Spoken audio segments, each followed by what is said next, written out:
Muito bem, amigos e amigas, bom dia, boa tarde, não sei qual horário e momento aí que vocês vão estar nos assistindo, mas é um prazer, mais uma vez, estar com vocês aqui nessa semana, recapitulando aqui o assunto do nosso guia de estudo, da lição da Escola Sabatina. Essa semana está sendo a lição número 7, Jesus, a âncora da alma. É um prazer cumprimentá-lo. Quero que o meu amigo Adão também, quero cumprimentar meu amigo Adão, dar um bom dia para ele. Cumprimente o pessoal aí. Olá, Isinaldo. Quero cumprimentar a todos, dizer da minha alegria de estar participando de mais uma transmissão do projeto Pão Diário, né? Do projeto Pão Diário Lês. Quero saudar a todos com a paz do Senhor, né? E dizer também, Isinaldo, da alegria que essa galera tem proporcionado a gente, fazendo alguns comentários no Facebook, né? Muito obrigado pelo carinho, pela atenção de vocês. Isso mostra que, de fato, tem acontecido o que nós imaginávamos, ou seja, um público interessante de pessoas estudando a palavra de Deus e sendo beneficiados por isso, né? Então, minha satisfação em cumprimentar a cada um de vocês. Legal. Eu também percebi que o pessoal está bem animado aí, né? Olha, você que vai assistir esse vídeo, você pode compartilhar o vídeo também aí nas suas redes sociais. Por enquanto, a gente está postando ali no Facebook, mas você pode compartilhar aí também. Ao longo do tempo, a gente vai melhorando aqui a nossa transmissão também, né? Contamos aí com a oração e até mesmo com alguma ideia que você tenha. Se tiver alguma ideia aí, escreva aí algum local aí para nós, se tiver alguma ideia para a gente melhorar ainda mais essa transmissão aqui. Muito bem, vamos fazer uma oração para a gente começar? Eu acredito. Adão, eu vou começar, eu vou orar aqui. Tá? Perfeito. Vou orar aqui, vamos começar. Querido e bom Deus, nós queremos te agradecer por mais um dia de vida que o Senhor está nos dando e por essa oportunidade que temos em estudar a Bíblia, recapitular a lição da Escola Sabatina. Que esse momento, meu Deus, seja um momento de incentivo para que cada um de nós possamos estudar a tua palavra e termos um encontro com Jesus Cristo no estudo da Bíblia. Rogamos a intervenção, o poder do teu Espírito Santo, nosso grande mestre e professor, neste momento, para que o Espírito Santo abra a nossa mente e que a tua palavra possa chegar ao coração que está precisando receber a tua palavra. Em nome de Jesus Cristo, amém. Amém. Jesus, a âncora da alma. Rapaz, eu achei esse título aqui bem apelativo ao nosso coração. Né? Jesus, a âncora da alma. Âncora, acho interessante essa figura. Âncora é algo que firma, é algo que dá, assim, firmamento. Isso nos faz lembrar a ideia dos navios, né? Quando eles vão atracar em algum local, então eles jogam uma âncora lá no fundo para que o navio fique atracado. Eles usam essa linguagem. Né? Então, essa ideia de Jesus, a âncora da alma, é algo que nos dá uma firmeza. Eu quero ler com vocês aí o verso para memorizar. Se você tiver com a sua Bíblia, você pode acompanhar aí também. Hebreus, capítulo 6, versículo 19 e 20, diz aqui a Bíblia.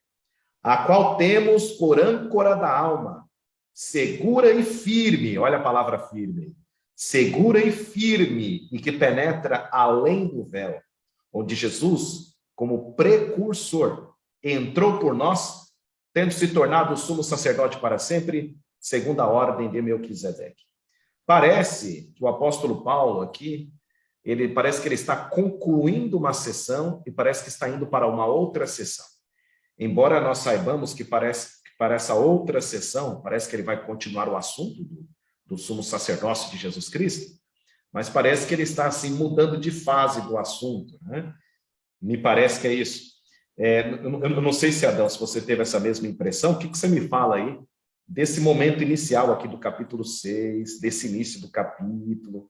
O que você percebeu aqui desse momento aqui do capítulo 6? Então, algumas coisas bacanas, muito bacana a sua introdução, rapaz. Eu queria comentar algo também a respeito dessa questão da âncora. Eu achei muito bacana o que você colocou, né? Eu fui dar umas fuçadinhas, né? Sempre dar uma fuçadinha na internet ajuda bastante com relação ao que seria essa questão de âncora.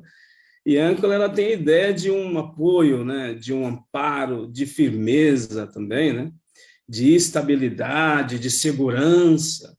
Então, é exatamente isso que Jesus Cristo representa para a gente estando no santuário celestial.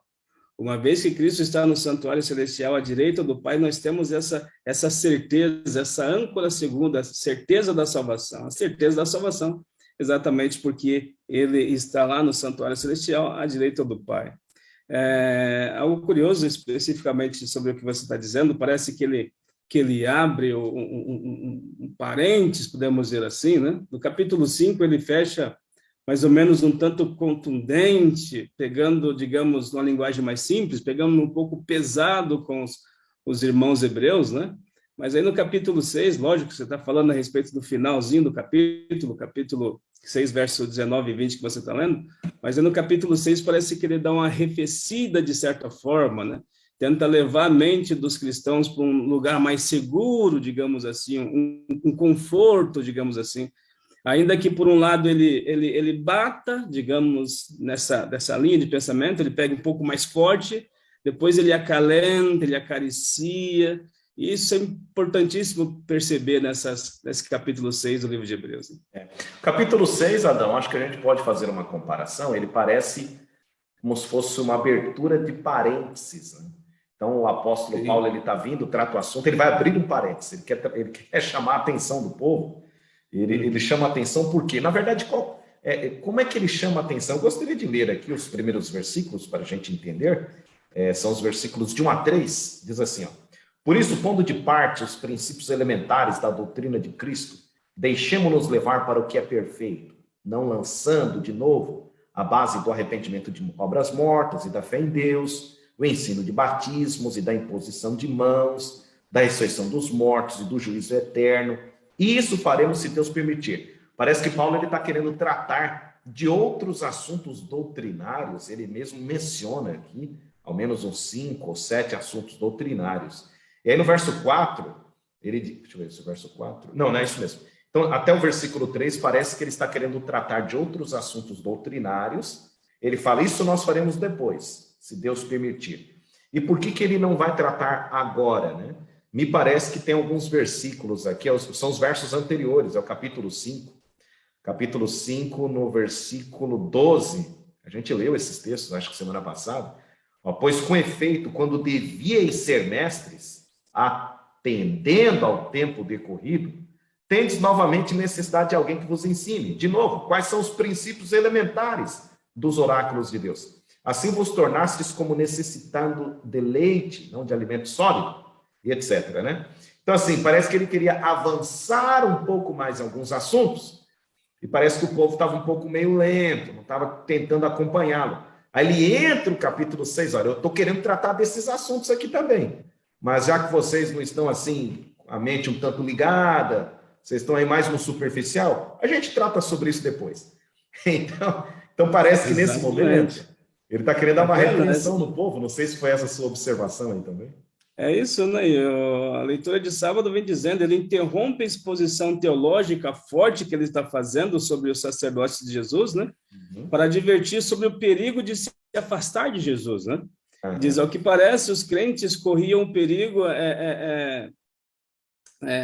da autopiedade e da falta de fé. E a preocupação do apóstolo era que, de repente, eles pudessem ter seus sentimentos espirituais embotados devido às difíceis situações que estavam passando, né? E assim parassem de crescer. Isso aqui é interessante, não? Né? A autopiedade, a dificuldade que eles estavam passando, né? Em relação à perseguição, a preocupação de Paulo era que eles parassem de crescer na vida espiritual, da experiência do Evangelho. E aí eu fiquei pensando, para bater esse papo com você aqui, será que as dificuldades que a gente enfrenta, que alguns irmãos, de repente, que estão nos ouvindo agora, estão enfrentando, está fazendo que essas pessoas cresçam na compreensão, na experiência do Evangelho? Será que é possível que aconteça isso? E o detalhe curioso, quando a gente fala na questão da experiência do Evangelho, eu observo 2 sentidos. O primeiro sentido é a leitura profunda, digamos assim, talvez não exatamente nessa ordem, né? Mas um sentido seria na busca da compreensão, do entendimento da palavra de Deus, no seu estudo pessoal, né? na sua ida à igreja, digamos assim. E, por outro lado, na questão da compreensão, ter essa experiência, crescer na experiência do Evangelho, crescia na experiência espiritual, o relacionamento íntimo mesmo com a pessoa do Evangelho, com a pessoa de Jesus. Será que os sofrimentos, de fato, faz com que exista um corte nesse crescimento? Eu acho que, veja só, eu acho que essa lição ela é muito aplicativa para nós, né? Eu acredito que todos nós, a gente passa por essas experiências um tanto problemáticas, negativas, que podem trabalhar contra o nosso crescimento espiritual, que eu acredito que era o que aquele grupo estava passando. Então, eles estavam passando por um contexto de perseguição, alguns estavam passando por um problema você mencionou aí, a pessoa parece que ela tem um momento de estabilidade na fé, não é que estabilidade, não é essa palavra, estabilidade. Instabilidade, né? Parece que a pessoa ela para de crescer, é justamente isso. Aí Paulo ele usa aqui a ilustração de o pessoal está comendo, tomando só leite, ao invés de se aprofundar mais. Então o pessoal não cresce, né? Como é que uma criança cresce? Quando a criança se alimenta. Então, como eles não estavam se alimentando de um alimento mais sólido, de assuntos mais profundos, então eles não tinham condições de crescer espiritualmente. Então, é possível que a gente esteja falando para alguém que talvez esteja passando por uma experiência assim, correto? Talvez não tenha crescido espiritualmente, e você falou de algumas experiências espirituais que a pessoa pode ter, ir à igreja, orar, estudar a Bíblia, são exercícios espirituais que nos ajudam no crescimento.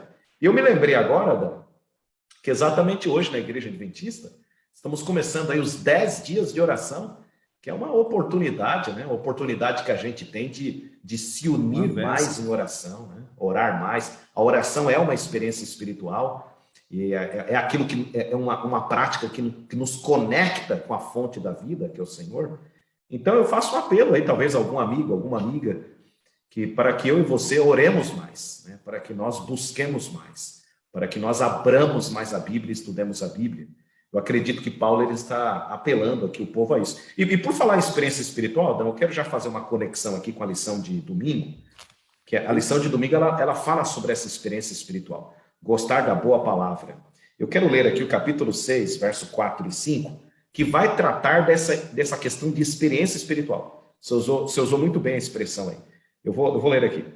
É impossível, capítulo 6, verso 4 e 5.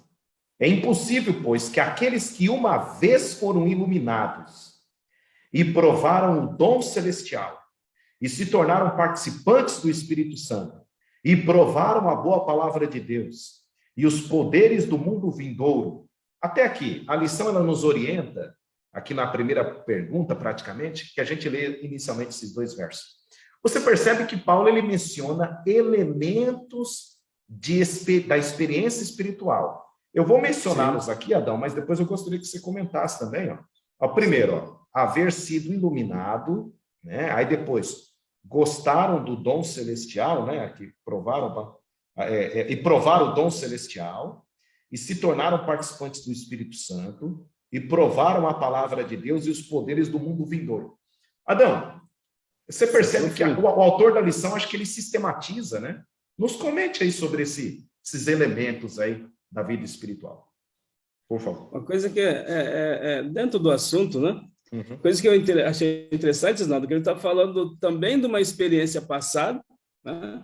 Experiência passada da galera do deserto, e está falando agora desse momento presente aqui do povo de Hebreu, e também existe uma conexão com aqueles que depois dos hebreus iriam ter um relacionamento com Jesus, passariam por essas fases aí, né?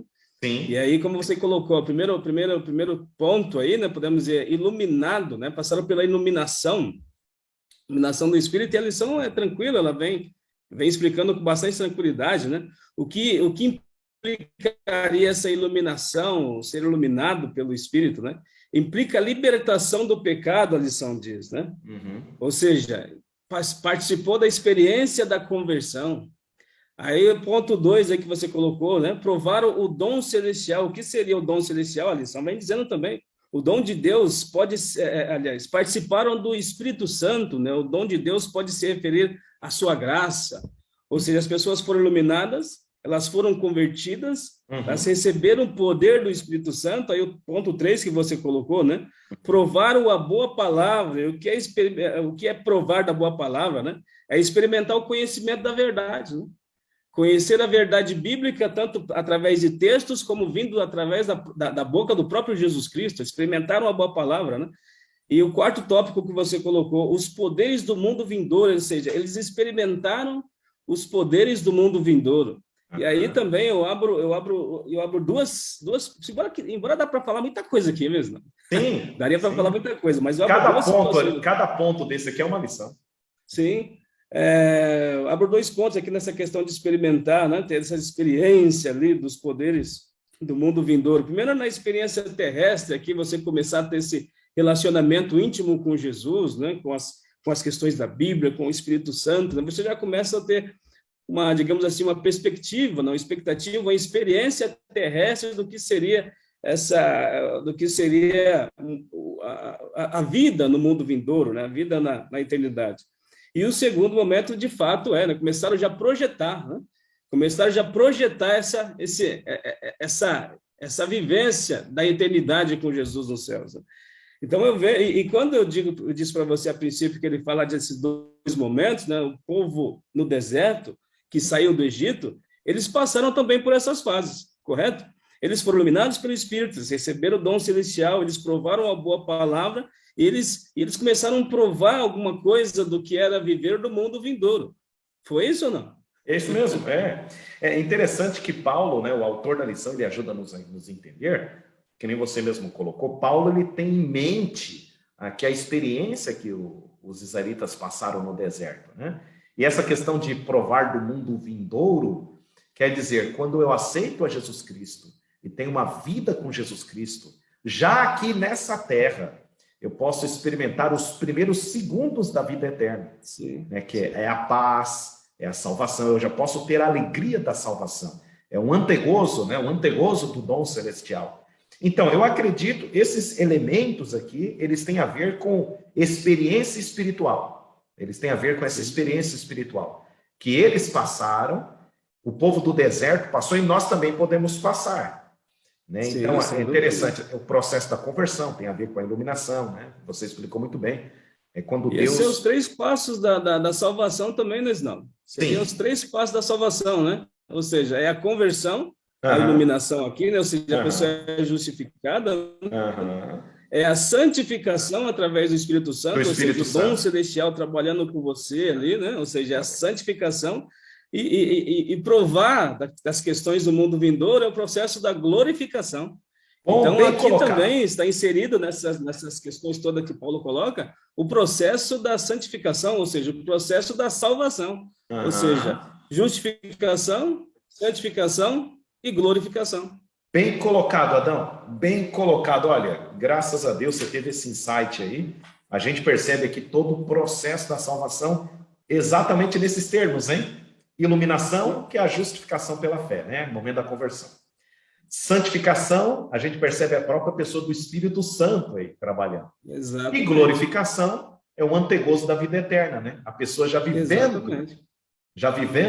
os primeiros segundos da vida eterna. Muito bem colocado. E o detalhe que a lição coloca aí, Nesnaldo, a lição coloca aí o capítulo 5, o verso 28 e 29 de João, exatamente falando do processo da ressurreição dos mortos. Né? É verdade, Exatamente. Quando após a gente já vivendo esses segundos, primeiros minutos, primeiros anos da experiência da eternidade, com a volta de Cristo, culmina, né? Ou seja, ratifica através da glorificação.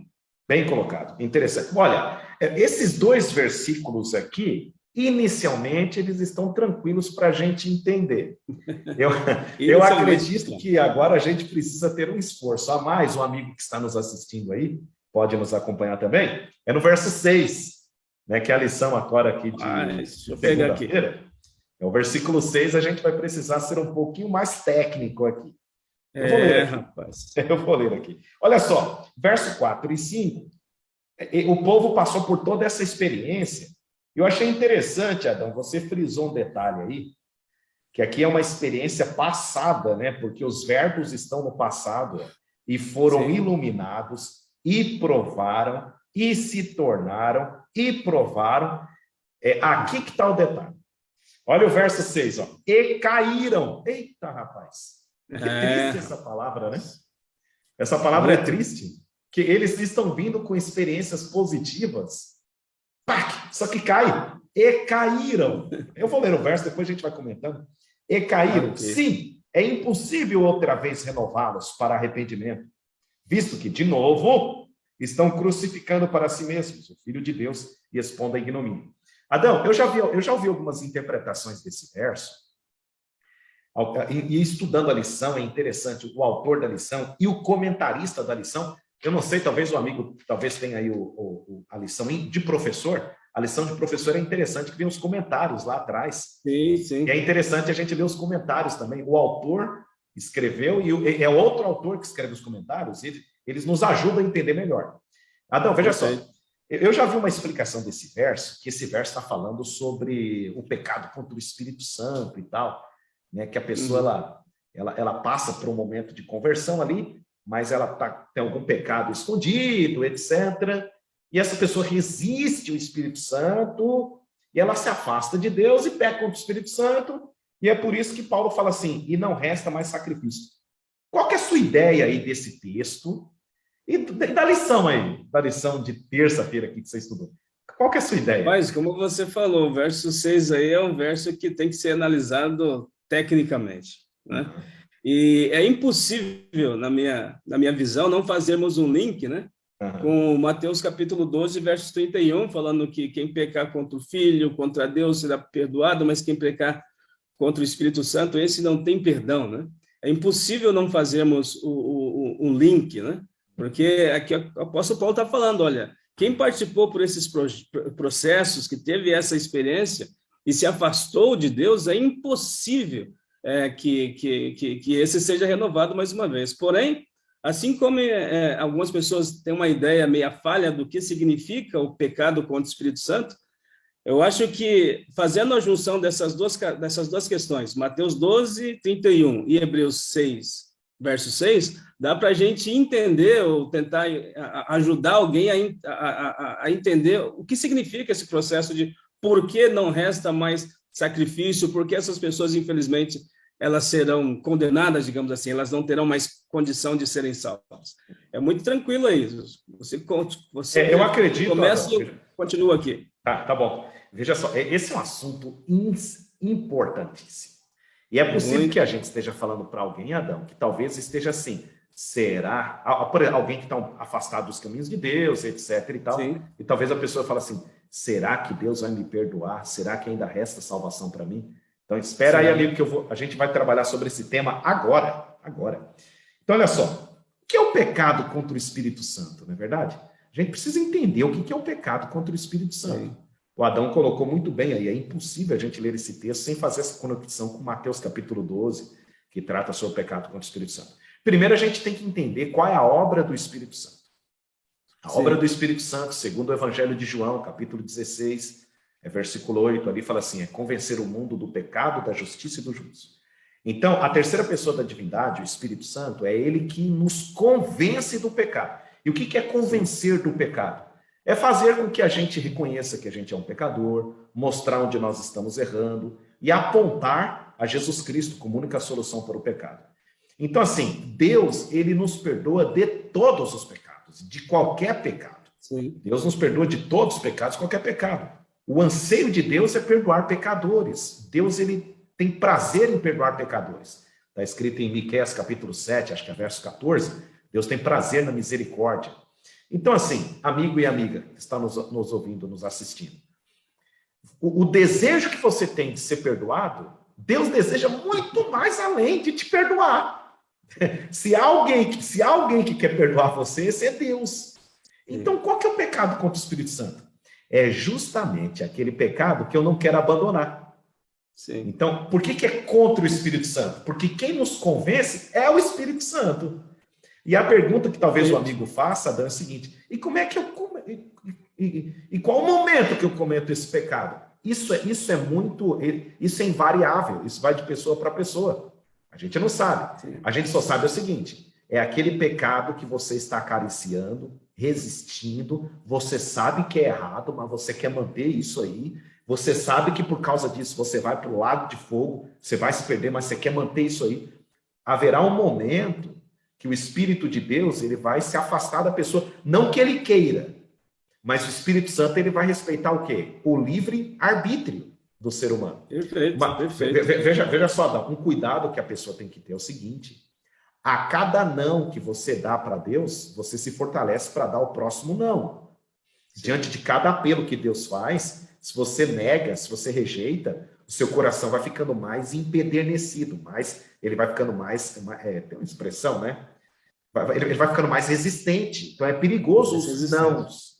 É por isso que o apóstolo Paulo ele tem um texto em Hebreus mesmo. Acho que a gente já leu esse texto, é capítulo 4. Se hoje ouvirdes a sua voz, não endureçais o vosso coração.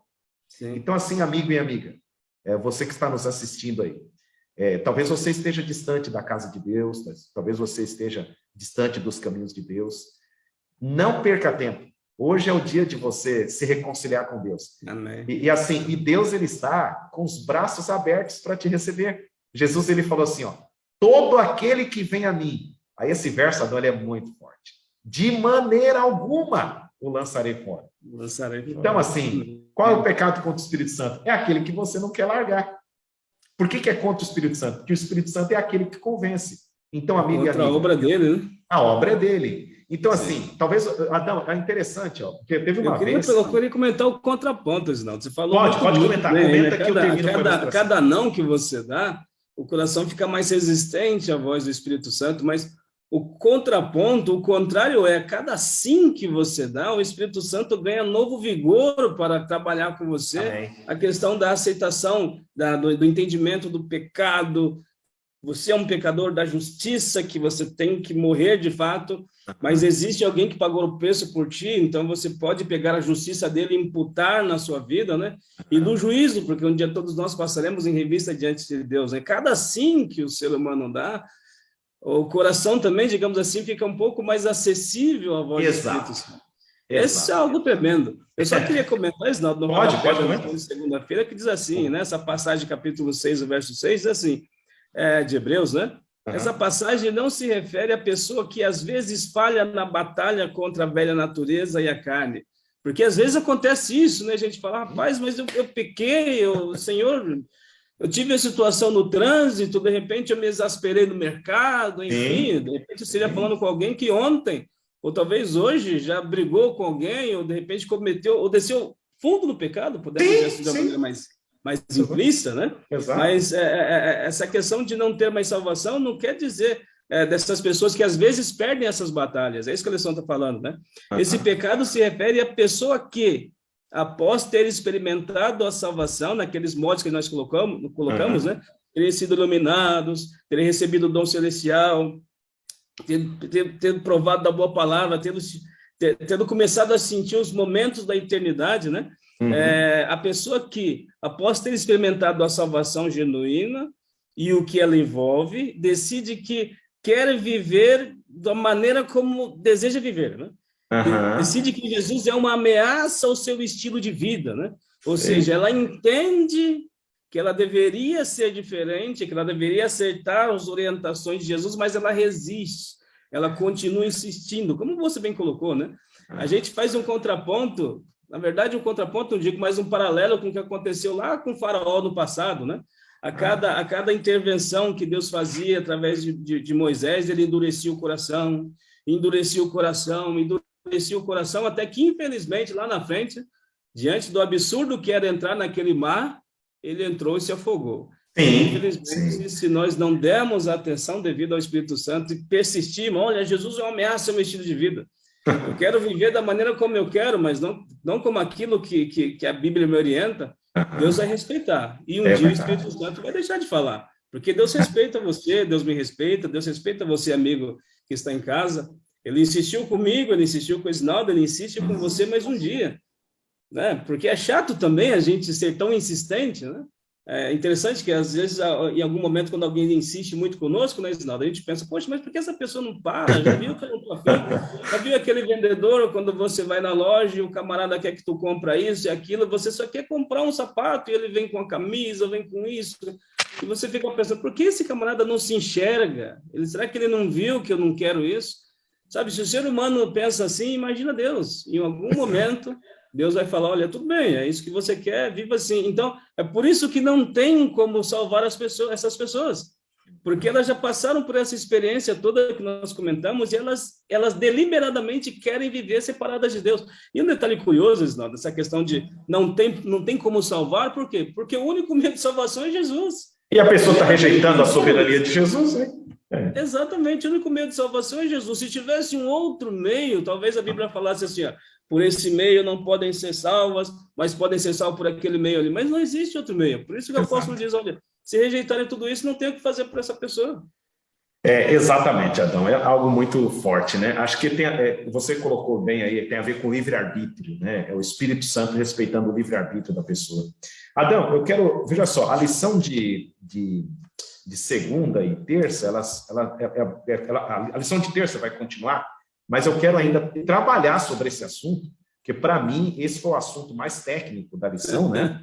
Eu quero ainda, porque a gente não terminou de explicar todo o verso ainda, né? Olha só, eu me lembro, Adão, de uma experiência que eu tive. Teve uma pessoa que me encontrou na igreja, assim, faz muitos anos. E essa pessoa, ela me parou chorando. Ela falou, ô Esinaldo, por favor, me ajude em algo aqui. Eu falei, pois não. Você conhece muito bem minha vida, a história que eu tive e tal. Essa pessoa havia saído da igreja e havia retornado para a igreja, né? E ela falou assim, eu estou com medo, talvez eu já tenha pecado contra o Espírito Santo. A pessoa ela não estava tendo certeza da salvação dela. Aí eu parei ela e eu acalmei ela, falei, não, fique tranquila. Por que você tem que ficar tranquila? Sabe por quê? O fato de você estar preocupada com a sua salvação já demonstra que o Espírito de Deus está trabalhando em você. Exatamente. Isso é uma demonstração que o Espírito Santo está trabalhando em você. O fato dela estar preocupada com a salvação. Que você tem que mudar de vida, né? Exato. Então, assim, na verdade, você estava falando, me lembrei de um texto de Filipenses, né? É Deus que opera em vós, tanto querer quanto efetuar. Então, amigo e amiga, a única coisa que você tem que fazer é tomar uma decisão. É assim, ó, Senhor, eu quero. No momento que você tomar essa decisão, o Espírito de Deus vai entrar em ação e vai mexer com o seu coração, vai mexer com a sua vida, porque você mesmo não tem força nenhuma de ir na direção do Senhor. É a parábola do filho pródigo. A parábola do filho pródigo. Ele estava lá no meio do porco, né, lá no fundo do poço. E ele tomou uma decisão: irei ter com meu pai. E nesse momento, a força que trouxe ele até a casa do pai foi o amor de Deus, o amor do pai dele. Então, a única coisa que eu e você temos que fazer, correto, Adão? É tomar uma decisão de nos submeter ao senhorio de Jesus Cristo. Perfeito. É isso mesmo, Zão. Perfeito. Amigo, falando a respeito do senhorio de Jesus, é terça-feira. Você vai. Terça-feira. Comenta aí, já comenta para nós aí. Conectado, né? Segunda e terça, mas aproveita. Eu achei bacana você falar a respeito do senhorio de Jesus, que vai entrar na terça-feira falando a respeito do senhorio, do Salvador e do condutor. E aí a gente vai comentar a respeito disso aí. Por favor, avance. Isso. Então, a lição ela faz uma conexão com o capítulo 10, versículos 26 a 29. Me parece que esses versos, eles são paralelos ao capítulo 6. Eu quero lê-los aqui, ó. Porque se vivermos deliberadamente, ó, você usou essa palavra, não? Porque se vivermos deliberadamente em pecado, eu acho que esses versos são mais claros para explicar aqueles lá, né? Aqueles versos, aquele verso 6 lá, é mais claro. Acho que Paulo está explicando, ó, porque se vivermos deliberadamente em pecado, depois de termos recebido o pleno conhecimento da verdade, já não resta sacrifício pelos pecados. Pelo contrário, certa expectação horrível de juízo e fogo vingador prestes a consumir os adversários. Sem misericórdia, morre pelo depoimento de 2 ou 3 testemunhas quem tiver rejeitado a lei de Moisés. Eu acho que esse texto ele já explica o outro. Sim. Outro, né? Se completam, então, né? Exato. Acho que toda a nossa explicação se resume nessas palavras de Paulo. Se vivermos deliberadamente em pecado. Então, esse é o ponto, Isnaldo. Por isso que nós lemos aí no rodapé de segunda-feira a questão de... Não quer dizer que porque eu cometi um ato ou outro infracionário, porque... de repente eu cometi um deslize, porque um cristão, ele está no mundo, e no mundo ele está diante do pecado, estamos na presença do pecado, a nossa natureza gosta disso, E uma vez ou outra ele vai cometer. Então, o cristão ele comete atos pecaminosos. Sim, mas ele não vive para a prática desses atos. Então, o que eles estão falando é assim, se você experimentou essas questões todas, né, foi iluminado pelo Espírito Santo, teve um conhecimento prévio da palavra de Deus, aliás, conhecimento adequado da palavra de Deus, começou a ter mais aspiração pelo céu, e você abandona tudo isso para viver, sabe, um estilo de vida contrário que a Bíblia diz, deliberadamente no pecado, já não resta mais salvação. E a lição vem falando, né? O capítulo 10, 26 20 a 29, como você colocou, ele coloca 3 pontos aí, né, Zinaldo? Primeiro, pisou o Filho de Deus, profanou o sangue da aliança. Rapaz, isso aqui é forte demais, hein? É forte demais. E insultou o Espírito da graça. Rapaz, isso é muito forte. Mas quando eu li essas questões, eu falando de verdade, assim, sabe? Deu um negócio assim por dentro. Em mim também, rapaz. Meu Deus, rapaz, que é muito isso, hein? Eu acho que Paulo ele escolhe as palavras mais fortes aqui. Sim. Para mostrar que assim, que não é que nem você falou, né? Um cristão, infelizmente, por sermos pecadores, infelizmente a gente vai ter esses deslizes na caminhada. Sim. O apóstolo João fala assim, seria melhor que não acontecesse, mas já que está acontecendo, né, ninguém se despede que a gente tem um advogado junto ao Pai. Então assim, por a gente ter a natureza pecaminosa, nós já somos pecadores por natureza. Então, se eu disser para você que ontem eu não cometi pecado, eu já estou pecando. Já está pecando aí. Já tem um problema grave aí, então assim, mas não são esses deslizes que Paulo está falando. Exatamente. Por ele usar esses termos fortes, a gente percebe que é algo infinitamente mais grave do que esses deslizes, né?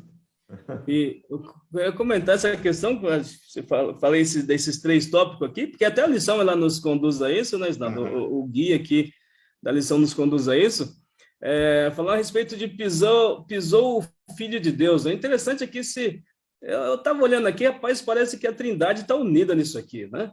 Pisou o Filho de Deus, profanou o sangue da aliança, que foi estabelecido pelo próprio Deus, né? Ou seja, o processo ali de salvação, e insultou o Espírito da graça, como você colocou muito bem há momentos atrás aí, né? O trabalho do Espírito Santo convencendo do pecado, da justiça e do juízo. E a lição ela vem fatiando aqui essa questão do que seria pisar o Filho de Deus, né? O que seria profanar o sangue da aliança e o que seria insultar o Espírito da graça. E eu quero comentar aqui, você me interrompe aí quando você quiser falar, e diz assim, né? Olha o que diz aqui, o significado de pisar o sangue do Filho de Deus, né? O sangue da aliança, ele diz assim, a rejeição do governo de Jesus. Ou seja, a rejeição... Aí, quando fala governo, a Bíblia fala que Deus estabeleceu Jesus como governante, né? O governo está sobre os pés de Jesus, né? Então, rejeitar o governo de Jesus, não, é rejeitar Jesus Cristo como um Senhor. Governo, Senhor. Por isso que eu falei daqueles 3 pontos ali, né? O Senhor, o Salvador e o condutor. E aí vem a questão do Salvador, né? O Salvador é o segundo ponto, que diz, profanou o sangue da aliança. Ou seja, o sacrifício de Jesus Cristo, né? Você não aceitou esse sacrifício por ti. Então, não aceitou Jesus como Senhor, não aceitou Jesus como Salvador, e aí vem o terceiro tópico aqui que diz, insultou o Espírito da graça. O Espírito Santo que quis trabalhar em você, mostrar para você a questão do pecado, da justiça e do juízo, você não quis, eu vou ler aqui, né? Profanou o sangue da aliança, a rejeição do sacrifício de Jesus, né?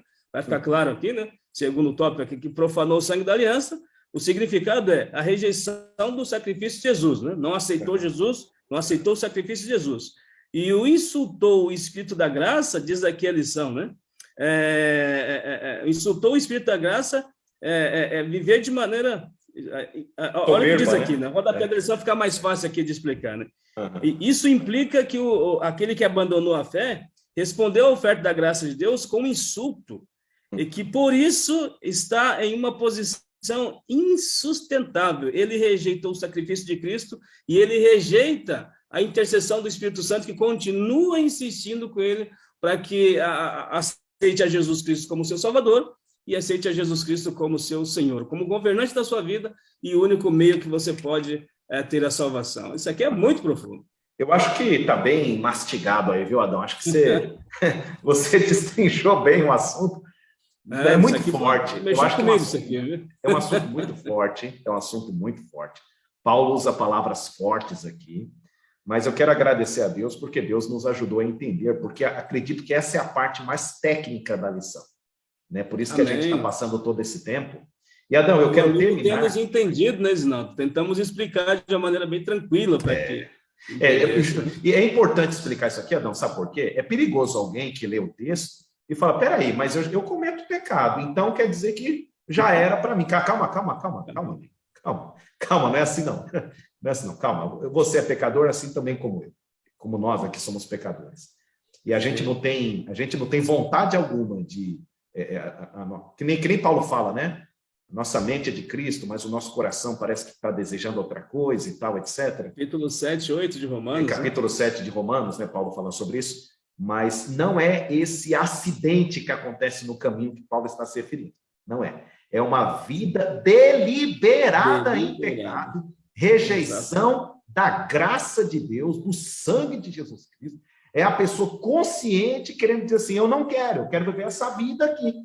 Entendeu? E um detalhe curioso, Nando, fala assim que para essas pessoas que tiveram essas questões todas que nós colocamos, foram eliminadas, receberam o dom celestial, provaram da boa palavra e rejeitaram, o capítulo 10, o verso 26 a 29, lá, acho que no último verso, fala assim, resta para essas pessoas uma expectação terrível com relação ao futuro, rapaz.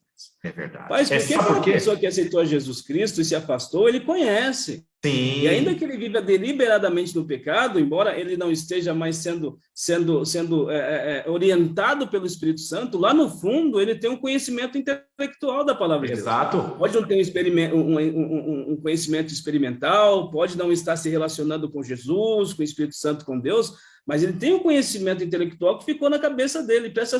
Às vezes, não, quero falar para mim que estão nos assistindo, né? Uhum. Às vezes a pessoa sai dos caminhos do Senhor, a gente vê essas pessoas por aí fumando, bebendo, se divertindo, contraindo matrimônios e viajando, e a gente fala, rapaz, essa pessoa está muito feliz mesmo. Ah, não? Rapaz, será que porventura ela não está certa e eu que fiquei nos caminhos de Deus sou errado? Amigo, não é assim. Isso tudo é para tentar abafar, né? Ou tentar colocar no lugar do buraco que ficou no peito, né? Uma compensação. Exato. Sabe? Uma compensação, porque lá no fundo, e você que saiu dos caminhos do Senhor, assim como eu, e voltou para os caminhos do Senhor, lá no fundo, você sabe que com relação ao futuro você tem uma expectativa muito triste. Exatamente, Adão. Bem colocado. Adão, é o seguinte, se você me permitir, antes, a gente tem que terminar, avançar aqui, a gente vai começar quarta-feira e quinta, mas se você me permitir, eu só quero terminar esse assunto. Tem um elemento técnico lá, vamos voltar para Hebreus 6. Sim. Hebreus 6, aí vai nos ajudar a fechar o assunto. Hebreus 6 é o versículo 5, vamos ler o 5 e o 6. Tem um elemento aqui que vai nos ajudar a entender, quer ver? E provar a boa palavra de Deus e os poderes do mundo vindouro. Quando você começou a explicar esses versos, você salientou, você explicou bem aí, os verbos estão no passado, você está percebendo? E provaram. Sim. Olha o verso 6. E caíram. Preste atenção agora, como é que vão estar os verbos agora. Verso 6. E caíram está no passado. Só que olha só. Sim, é impossível outra vez renová-los para arrependimento, visto que, de novo, estão crucificando para si mesmos o Filho de Deus e expondo-o. Tem uma diferença nos verbos. Rapaz, isso aqui é muito profundo. Vai lá. Olha só que interessante, ó. Parei para pensar isso aqui também, foi profundo. Vai lá. Olha só que interessante. Os verbos lá, quando fala da experiência espiritual e da queda, os verbos estão no passado. Então, veja só, todos nós podemos cair, só que é importante que nós nos levantemos, perfeito? Mas você percebe que agora os próximos verbos, os verbos estão no presente, quer dizer, a pessoa continua fazendo. Ó, estão crucificando para si mesmo o Filho de Deus e expondo. Quer dizer, não há uma mudança. Não houve uma mudança. É interessante esse detalhe. É aqui que a gente tem um fechamento do assunto, que a gente percebe que a pessoa ela teve uma experiência espiritual, ela caiu. O ideal é que a pessoa se levantasse, ela se arrependesse e se levantasse. Não! A pessoa continua praticando o erro. Ó. Estão crucificando e expondo o Filho de Deus. É aqui que está o detalhe. essa questão do expondo o Filho de Deus, que eu achei interessante, eu gostaria que você argumentasse a respeito disso. Sim. Nós estamos crucificando novamente a Jesus Cristo. Sim. Eu também vi 2 momentos nisso aqui, e estão expondo o Filho de Deus. O que seria, mais ou menos, tecnicamente, essa questão? Veja só, expondo o Filho de Deus à ignomínia, à vergonha, né? Veja só, Adão, quando eu aceito a Jesus Cristo como meu Salvador, eu sou automaticamente uma testemunha para todo o universo. Então, o nome de Jesus está sobre mim. O nome de Deus está sobre mim. E agora, quando eu rejeito a Jesus Cristo como Salvador, automaticamente eu estou me submetendo ao outro reino, ao reino das trevas, e eu estou colocando o nome de Jesus em vergonha a todas essas testemunhas, a todo esse universo. E, assim, e Paulo ele vai tocar nesse assunto lá em Hebreus capítulo 11 e 12, principalmente no capítulo 12, quando ele fala assim, visto que temos a rodear-nos tão grande nuvem de testemunhas. Entendeu? Então, assim, expor o Filho de Deus à vergonha é interessante. Expor o Filho de Deus à vergonha. Eu queria que tu entrasse nisso, porque é exatamente isso, Reginaldo, porque existe um testemunho público, né? Existe um testemunho público da sua aceitação de Jesus, e existem algumas pessoas que, na verdade, a Bíblia, existe um pensamento que diz, viva o Evangelho, e se porventura precisar, você pregue o Evangelho. Primeiro você vive, e se precisar, você fale, né? Então, nós temos a nos rodear um grande número de testemunhas celestiais e as pessoas que nos conhecem nessa terra, né? Exatamente. E uma vez que você se afasta de Jesus Cristo, e agora vive deliberadamente, né? Vive deliberadamente na prática do pecado, você expõe ao ridículo o Filho de Deus, né? É bravo isso. Isso é muito difícil. É muito Mas, forte. Graças a Deus que nenhum de nós que estamos aqui, que estamos fazendo esse estudo, cometeu isso, está fazendo isso. Porque se nós estamos aqui, Reginaldo, é porque o Espírito Santo está conseguindo acesso ao nosso coração. Amém. Amém. Ele que realiza, ele que nos coloca aqui diante desse público toda sexta-feira para poder discutirmos a lição, né? Ou seja, se nós estamos aqui tendo a ideia de sermos melhores, de nos relacionarmos melhor com Jesus Cristo, isso é pelo poder de Deus, graças a Deus, temos um pecado terrível, né? Unicamente obra do Espírito Santo. E eu quero falar também, Adão, aos amigos que estão nos assistindo. Se você está assistindo esse vídeo e está interessado pela palavra de Deus, é um sinal de que o Espírito de Deus está aí do seu lado, está trabalhando aí contigo. Porque assim, por nós mesmos a gente não teria vontade nenhuma, porque a nossa natureza é contra a vontade de Deus. Sim. Entendeu? Então é Deus que opera em nós, tanto em querer, tanto por efetuar, né? E aí, Zinando, o que acontece? O apóstolo Paulo, ele dá essas... Já pulando ali, né? O apóstolo Paulo, ele fala profundamente, ele dá essa batida, podemos dizer assim, né? Pega pesado, digamos assim. Aí, digamos assim, eu fico imaginando talvez os olhos esbugalhados, né, de algumas pessoas lendo aquilo que o apóstolo Paulo escreveu. Aí ele fala, rapaz, calma, não fica assim tão terrivelmente triste, não fica assim tão assustado, eu vou te explicar, né? E aí, na quarta-feira, ele começa a falar, olha, mas com vocês não cometeram isso, né? Com vocês é diferente. Conosco, que estamos aqui partilhando a palavra de Deus, é diferente, vocês não cometeram o pecado terrível, para vocês ainda resta a salvação, né? E na quarta-feira ele começa a falar de coisas melhores, né? Oh, glória, amém, Jesus, graças a Deus. Coisas melhores, né, rapaz? Não, me permita ler o verso aqui, é o versículo 9, né? Hebreus 6, 9. Quanto a vós outros, todavia, ó amados, olha ele pegando mais leve aí. Ele tá pegando isso. Ele percebeu que ele deu uma cacetada, rapaz. Quanto a vós outros, todavia, ó amados, estamos persuadidos das coisas que são melhores e pertencentes à salvação, ainda que falamos desta maneira. Isso. Olha, eu sei que... É até engraçado, né, Prisão? É engraçado, né? É engraçado. Eu sei que eu fui duro, mas fiquem tranquilos, tem coisas melhores para nós. Adão, nos mencione aí, que coisas melhores são essas, né? Que Paulo ele quer comentar, a que nível aí ele está querendo levar a sua congregação. Você falou do povo lendo, né? Mas é interessante que a carta aos Hebreus é semelhante a um sermão. Então, imaginemos Paulo pregando, né? A que momento ele está querendo levar aqui a congregação? Que coisas melhores são essas aí? Que você interessante essa questão aí, né? O bacana, não, do capítulo 10 aí, enfim, na verdade, o verso 10 fala assim, olha, Deus, ele não é injusto e ele não é esquecido. Ele sabe o que vocês estão passando, né? Ele sabe a dificuldade que vocês estão enfrentando. E ele também não é esquecido. Ele sabe das coisas boas que você fez para outras pessoas em nome dele, né? Isso aqui eu achei interessante, Isnaldo. Na verdade, a lição toda é interessante, mas olha o que diz aqui a lição. Deixa eu ver aqui. Olha o que diz aqui o começo explicando isso aí que você perguntou, tá bem?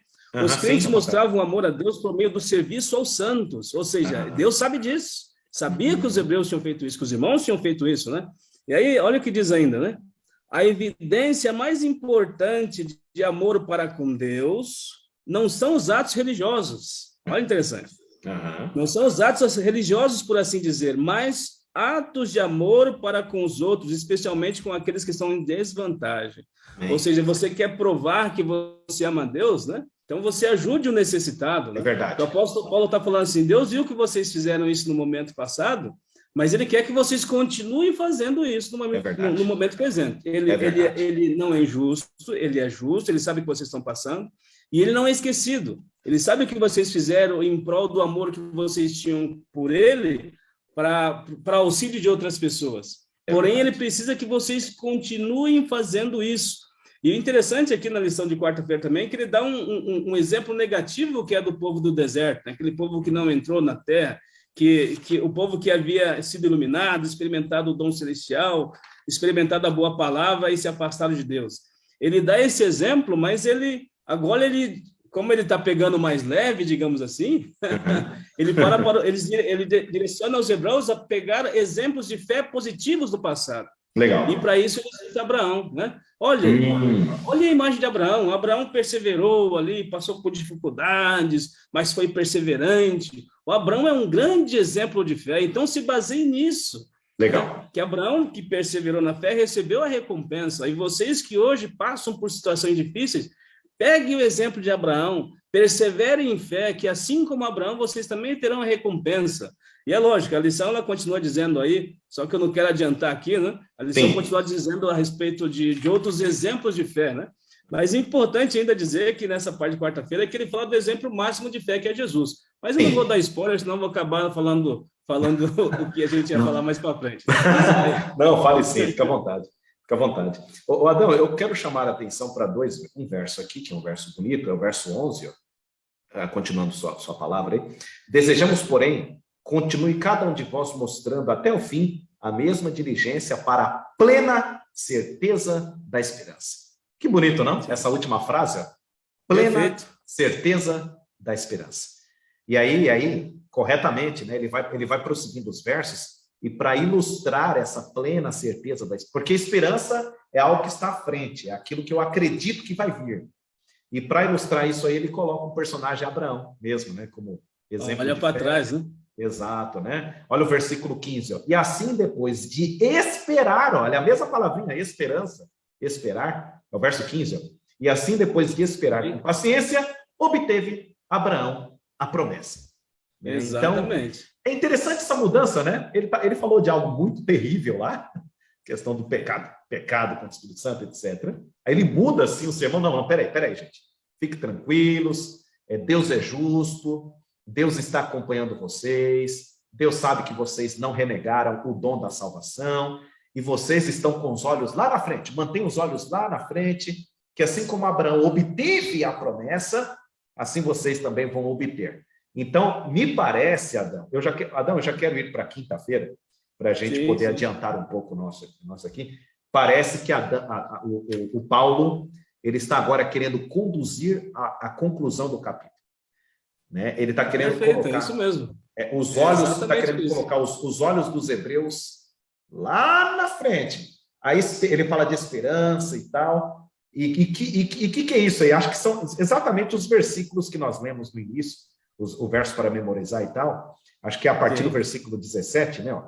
Por isso 17 Deus... a 20. Exato. Por isso Deus, quando quis mostrar mais firmemente aos herdeiros da promessa a imutabilidade do seu propósito, se interpôs com juramento, para que, mediante duas coisas imutáveis, nas quais é impossível que Deus minta, forte alento tenhamos nós que já corremos para o refúgio, a fim de lançar mão da esperança proposta, a qual temos por âncora da alma, segura e firme, que penetra além do véu, onde Jesus, como precursor, entrou por nós, tendo se tornado o sumo sacerdote para sempre, segundo a ordem de Melquisedeque. Adão, parece que há Tremendo. 2 elementos aqui que são enfatizados, né? E esses elementos nos ajudam na nossa fé.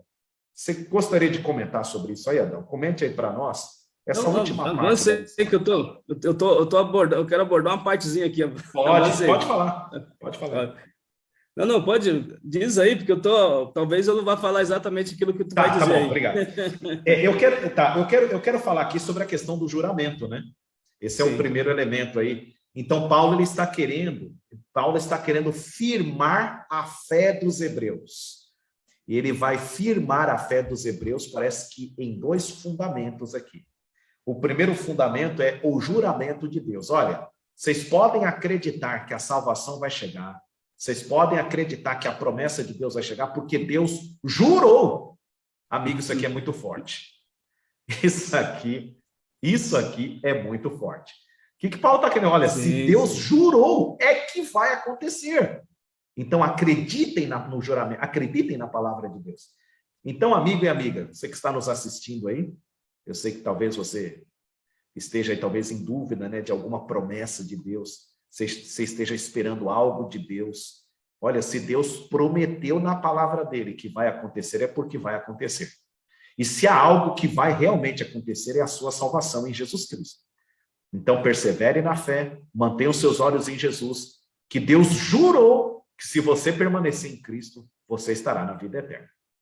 Fala aí. Eu acho que eu vou comentar, então, você falou de 2, eu vou comentar a segunda. Você falou a primeira, né? A segunda é a respeito da ascensão de Jesus, né? A ascensão de Jesus Cristo, sentado à direita de Deus Pai, é a certeza, é a garantia, é isso que nós estamos falando, olha, o apóstolo Paulo está falando, é a garantia que Deus vai nos salvar, é que Jesus Cristo está sentado à direita dele. Amém. Então, essa é a nossa âncora, a nossa certeza, a nossa segurança, a nossa tranquilidade, que Jesus Cristo está à direita de Deus. Amém. E ele prometeu a salvação por meio de juramento. E se ele fez um juramento lá atrás com Abraão, e se ele fez um juramento lá atrás com Davi, e ele cumpriu, ele também vai cumprir quando ele diz que vai nos salvar. Amém. Então, aqui, eu acho que esse é o segundo ponto que você colocou aqui, né?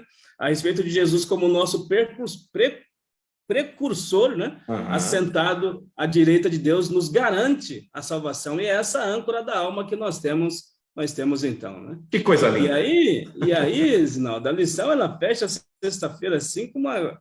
Rapaz, aí é lógico, né? Aí vem, não especificamente o autor da lição, mas vem trazendo esses textos ricos, né? Falando da experiência de João, né?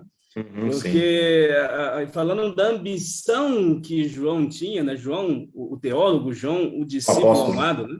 E fala, de repente, como nós vencemos a maior luta que nós temos, né? Porque a gente ouve essas questões todas que nós colocamos aqui, Zinaldo, às vezes que a gente fica pensando, rapaz, então, eu entendi, está tudo muito bem, é tudo muito bonito, mas eu sei as lutas que eu tenho.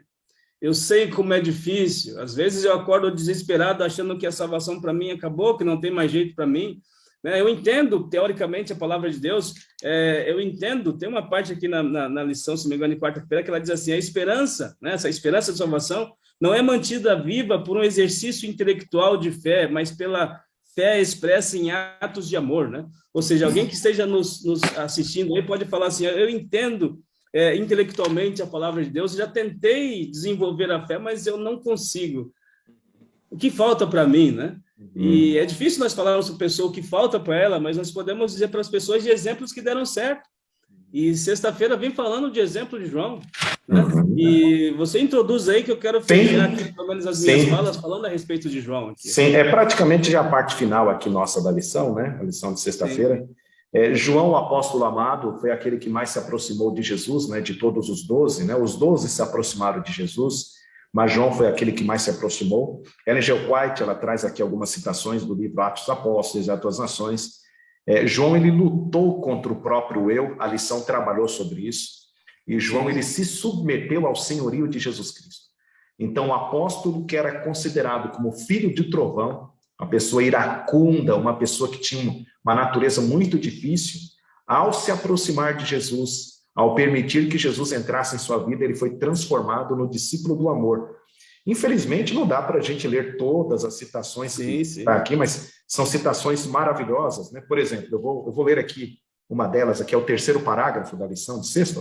O João desejava chegar a ser semelhante a Jesus. E debaixo da influência transformadora do amor de Cristo, chegou a ser manso e humilde. Seu eu estava escondido em Jesus. Sobre todos os seus companheiros, João se entregou ao poder dessa maravilhosa vida. Então, o seu eu estava escondido em Jesus Cristo, né? Então, Adão, eu acredito que esse é o nosso desafio, né? Nosso desafio é tomar uma decisão. A decisão é, eu quero me submeter ao senhorio de Jesus Cristo. E aí, meu amigo, quando isso acontece, o Espírito Santo, ele opera em mim uma fé que eu posso olhar lá para dentro do santuário celestial, para além do véu, e acreditar que Jesus Cristo, ele está sentado à direita do Pai, intercedendo por mim, como o meu precursor. Ele entrou por mim no santuário celestial. Adão, essas são as minhas palavras para concluir aqui a lição. Eu gostaria que você comentasse aí também, terminando. Sim, eu quero comentar esse parágrafo 2 que você colocou da lição de sexta-feira. João desejava ser semelhante a Jesus Cristo. Amigos, se nós desejamos ser semelhante a Jesus Cristo, não é por nós mesmos. É por Deus, é pelo poder do Espírito Santo. Isso é sinal, como nós já colocamos aqui na lição, é sinal que o Espírito Santo está trabalhando no meu coração, está trabalhando no seu coração. Então, João, ele desejava ser semelhante a Jesus pela influência do poder do Espírito Santo. O que eu digo para você é isso, né? Peça o poder do Espírito Santo, e o Espírito Santo vai desenvolver em você a vontade de ser semelhante a Jesus, né? Isso não quer dizer que em algum momento você não vai cometer algum deslize, né? Mas o desejo do seu coração, assim como foi o desejo do coração de João, ele vai ser concretizado, né?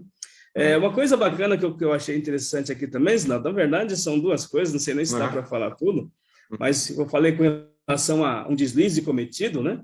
A lição, ela nos diz assim na parte de segunda-feira, a luta entre Jesus Cristo e o eu, né? A luta entre a vida espiritual e a nossa vida carnal, né?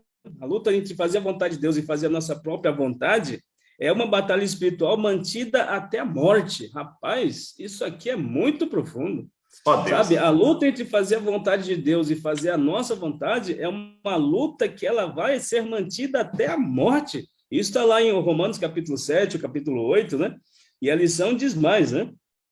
É uma batalha difícil que não se ganha de uma vez. Ou seja, fica tranquilo você que está nos assistindo. Tranquilo no sentido que não é porque eu escorreguei uma vez ou outra que para mim está tudo perdido, não. Isso é uma batalha que vai ser mantida até a morte, até que Cristo venha, até momentos antes de Cristo vir, nós vamos estar tendo essa dificuldade entre fazer a vontade de Deus, e essa luta entre fazer a vontade de Deus e fazer a nossa própria vontade. Diz assim, quero finalizar minhas falas, dizendo assim a respeito de João ainda, né? Parte de sexta-feira, diz assim, ele era o mais jovem que os outros, né? Você falou dos outros apóstolos, dos outros 11, e com a confiança de uma criança. Eu queria pegar essa questão aqui, né? João se aproximou de Jesus Cristo com a confiança de uma criança. E o que a confiança faz? Você não está tendo essa experiência agora com seus filhos recentes, e eu já tenho os meus mais velhos, mas a criança, ela confia, ela se entrega, ela se deixa levar, amigo. O que Deus está falando é isso. A semelhança de João, que queria ser semelhante a Jesus Cristo, deixe que o Espírito Santo te leve, deixe que Jesus Cristo te conduza com a confiança de uma criança. Não fica pensando ser tão sistemático, né? Agora eu aceitei a Jesus, tenho que fazer assim, tenho que fazer assado. Não, permita o Espírito Santo conduzir você, permita Jesus Cristo conduzir você. E ele diz mais ainda, Zinaldo, diz assim como uma criança, né? Ele abria o coração a Jesus, né? Amigo, o que Deus quer da gente, às vezes, não é aquela oração técnica, aquela oração congregacional, que é importante também, sem dúvida alguma. Mas Deus, ele quer que no seu momento íntimo com ele, você abra o coração, mas você diga tudo. Diga das suas expectativas, das suas frustrações, das suas quedas, diga das suas felicidades pelas vitórias, mas Deus quer que tu abra o coração. Então, você quer ter vitória contra a natureza difícil que vai nos acompanhar até a vida, seja como uma criança, se entregue a Jesus Cristo e permita que ele te conduza. Olha, você quer ter vitória contra a natureza terrível que quer te tirar dos caminhos de Deus? Abra o coração a Deus e explique isso a ele, mas com honestidade, com sinceridade. É isso que Deus e espera fazer conosco. Foi assim que ele fez com João. Assim, João desenvolveu maior afinidade por Cristo, e por meio dele, os mais profundos ensinos espirituais do Salvador foram ensinados. Ou seja, é exatamente assim que nós vamos desenvolver um profundo relacionamento com Jesus, à semelhança de João. E a lição de sexta culmina, né? Ela conclui dizendo: João alcançou esse objetivo. Amém. E se João alcançou esse objetivo, nós alcançaremos. Amém. O amigo que está em casa, nos acompanhando, em casa, em algum outro local, enfim, acompanhando essa transmissão, ele também vai alcançar. Nós abriremos o coração a Deus, nós deixaremos ser conduzido e nós seremos semelhantes ao Filho de Deus. E por essa semelhança é que ele virá para vir nos buscar. Né? Legal. Adão, vamos orar, vamos terminar, né? O assunto muito bom, eu espero que nós tenhamos ajudado aí você que está assistindo a lição, né? E que você estude bem sua lição e se prepare para esse próximo sábado, às 9 horas da manhã, na Igreja Adventista do Sétimo Dia, mais próxima aí da sua casa, que você congrega. Talvez estejamos falando para algum amigo que ainda não conhece alguma congregação da Igreja Adventista. Procure aí uma congregação da Igreja Adventista mais próxima, em qualquer bairro, em qualquer cidade tenha, e nos visite lá, você será muito bem recebido, e nós estaremos recapitulando esse assunto lá na igreja também. Exatamente. Adão, faça uma oração aí. Faça uma oração para nós, por favor. E para esse amigo que quer ir nos visitar, né, Isnaldo? Você falou, procura a Igreja Adventista, tem um site chamado encontreumaigreja.org, né? Isso. .org, que a pessoa vai conseguir achar uma igreja adventista mais próxima a ela, e no sábado que vem, às 9 horas da manhã, nós estaremos estudando essa lição da Escola Sabatina. Vamos orar, então, para finalizar essa transmissão. Bondoso Deus, em nome de Jesus, nós te agradecemos por esse momento que passamos aqui discutindo a tua palavra, Senhor. É um enriquecimento, assim, que não temos palavras para agradecer, para expressar. Mas muito obrigado por esse momento, muito obrigado pela certeza de Jesus Cristo ser a âncora da nossa alma, ou seja, Jesus Cristo está no santuário celestial intercedendo por nós, e essa é a certeza da salvação que nós temos.